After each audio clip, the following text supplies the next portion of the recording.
మనం ఇప్పుడు దర్శించుకోబోతున్నటువంటి మందిరం సిమ్లాలో ఉన్నటువంటి జాఖూ మందిరం. చాలా ప్రసిద్ధి చెందినటువంటి మందిరం. ప్రతి ఒక్కరు కూడా ఎవరైతే సిమ్లా వెళ్తున్నారో వాళ్ళు తప్పనిసరిగా దర్శించుకోవాలి. ఇది ఫేమస్ రిడ్జ్ అనేటటువంటి ఒక ప్లేస్ ఉంటుంది సిమ్లాలో. ఆ సిమ్లాలో ఉన్నటువంటి ఆ రిడ్జ్ ప్లేస్ నుండి నడుచుకుంటూ వెళ్తే 2.5 కిలోమీటర్లు. ఇప్పుడు చూస్తున్న విధంగా ఒక మెట్లు మార్గం కూడా ఉంటుంది. ఈ విధంగా వెళ్ళిపోవచ్చు. కొంతమంది నడవలేని వాళ్ళు వెహికల్స్ తీసుకుని వెళ్ళవచ్చు. రోప్ మార్గం ఉంది. అలాగే గుర్రాల ద్వారా కూడా వెళ్ళవచ్చు. అయితే జాఖూ మందిరం వెళ్ళడానికి అనేక మార్గాలు ఉన్నప్పటికీ నడుచుకుంటూ వెళ్తే ఆ ప్రకృతి సౌందర్యాలని చూసుకుంటూ ఆనందంగా మనం ఆనందించగలం. అయితే జాఖూ మందిరం ఎందుకు ఇంత ఫేమస్ అంటే, ఒకప్పుడు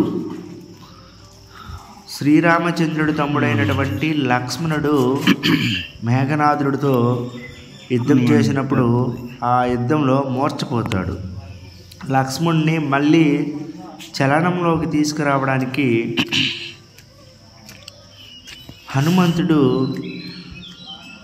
అక్కడున్నటువంటి లంక నుంచి ఎగురుకుంటూ ఈ పర్వతం మీదకి వస్తాడంట. సంజీవిని అనేటటువంటి మూలికల కోసం వెతుకుతూ ఉండగా ఈ పర్వతం మీద కొంచెం సేపు తన పాదాల్ని మోపాడు. కాబట్టి ఈ ప్రదేశం అత్యంత పవిత్రమైనదిగా భావించబడుతుంది. ఇక్కడ చూసినట్లయితే అత్యంత పెద్దది హనుమంతుడి యొక్క విగ్రహాన్ని మనం దర్శించుకోవచ్చు. చాలా పెద్దగా ఉంటుంది హనుమంతుడి విగ్రహం. అంతేకాకుండా లోపల ఒక మందిరం కూడా ఉంటుంది, హనుమంతుడి మందిరం. ఇప్పుడు చూస్తున్నది అదేని. లోపల హనుమంతుడిని మనము అభిషేకం కానీ భగవంతుడికి మనము వస్త్రాలు కానీ ప్రసాదం నైవేద్య రూపంలో మనం సమర్పించవచ్చు. చుట్టుపక్కల చూసుకుంటే చాలా విపరీతమైనటువంటి కోతులు ఉంటాయి. కాబట్టి మనం ఏవైనా వస్తువులు తీసుకెళ్ళేటప్పుడు కొంచెం జాగ్రత్తగా తీసుకెళ్ళాలి. లేకపోతే చిన్న వస్తువులు అయితే మన నుంచి లాగేసుకుంటాయి. అక్కడి నుండి చూస్తే సిమ్లా సిటీ ఈ విధంగా కనిపిస్తుంది. చుట్టుపక్కల చాలా ఆహ్లాదకరమైనటువంటి వాతావరణం ఉంటుంది. ఎండాకాలంలో కూడా ఇక్కడ చాలా చల్లగా ఉంటుంది అన్నమాట. విపరీతమైన చలి ఉంటుంది. కాబట్టి మనం దానికి అనుగుణంగా స్వెటర్లు వేసుకుంటూ ఈ మందిరానికి చేరుకోవచ్చు. నడుచుకుంటూ వెళ్తే స్వెటర్లు అవసరం లేదు, ఎందుకంటే ఎక్కుకుంటూ వెళ్ళాలి. కాబట్టి మన శరీరం అంతా కొంచెం వేడెక్కిపోతుంది. హనుమంతుడి యొక్క దివ్య పాదాలని మనం చూడవచ్చు. హనుమంతుడి గదతో చాలా ఎత్తైనటువంటి జాఖూ హిల్స్ మీద హనుమంతుడి యొక్క అతి పొడవైనటువంటి విగ్రహాన్ని ఏర్పాటు చేయడం అనేది జరిగింది. ఈ మందిరానికి ఎదురుగానే మనకి బాబా బాలకనాథ్ మందిరం కూడా ఉంటుంది. మనం ఎదురుగా ఉన్నటువంటి బాబా బాలకనాథ్ మందిరాన్ని కూడా దర్శించుకోవచ్చు.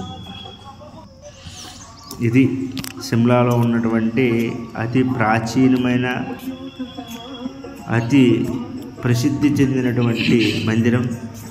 రమణీయంగా ఈ మందిరాన్ని కట్టబడింది. ఆ రోజుల్లో ఉన్నటువంటి టెక్నాలజీని ఉపయోగించి కొండలతో దేవదారు వృక్షములతో తయారు చేయబడినటువంటి చెక్క. హిమాలయాల్లో మనం ఎక్కడ చూసినా దేవదారు వృక్షాలు కనిపిస్తాయి కదా, ఆ చెక్కతో తయారు చేయబడినటువంటి మందిరం ఇది. సూపర్ అన్నమాట. కాబట్టి మనం హనుమంతుడి యొక్క నామాన్ని జపం చేసుకుంటూ రామలక్ష్మణ జానకి జయ బోలో హనుమానికి అంటూ రామలక్ష్మణుల్ని సీతారాముల్ని మనము కీర్తిస్తూ ఉంటే హనుమంతుడు చాలా ఆనందపడతాడు. ఎత్ర ఎత్ర రఘునాథ కీర్తనం అన్నారు కదా. ఎక్కడెక్కడైతే రాముడి యొక్క నామాన్ని జపిస్తూ ఉంటారో అక్కడక్కడ హనుమంతుడు ఉంటాడు. కాబట్టి హనుమంతుడిని ప్రసన్నం చేసుకోవడం కోసం భగవంతుడైనటువంటి దేవాదిదేవుడైనటువంటి శ్రీరామచంద్రుడి యొక్క దివ్యమైనటువంటి నామాన్ని జపం చేసుకుంటూ మనం ఈ యాత్ర తప్పనిసరిగా చేయవలసిందే. జై శ్రీరామ్, జై శ్రీరామ్, జై శ్రీరామ్, జై శ్రీరాధే.